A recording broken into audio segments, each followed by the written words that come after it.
A Vittorio Veneto gli studenti dell'alberghiero Beltrame si mettono alla prova con un progetto dedicato alle emergenze. Stiamo facendo fare loro due macro attività. La prima è per una fetta di loro la gestione della cucina e per un'altra fetta di loro, sempre all'interno di questa macro attività, provare a cosa vuol dire un servizio di emergenza.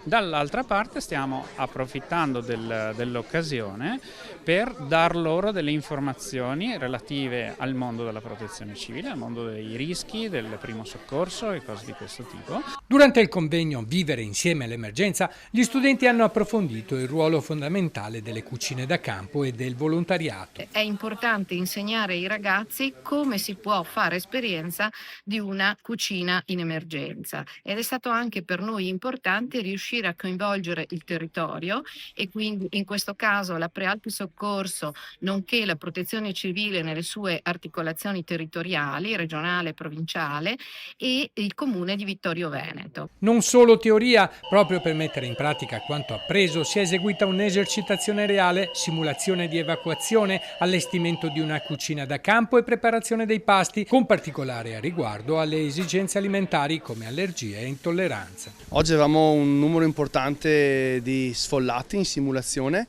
quindi ci siamo adoperati a avere una cucina che sia inclusiva, quindi con dei pasti dedicati a chi è vegetariano, chi è di fede islamica, chi è celiaco, chi è intollerante al lattosio, chi ha allergie alimentari.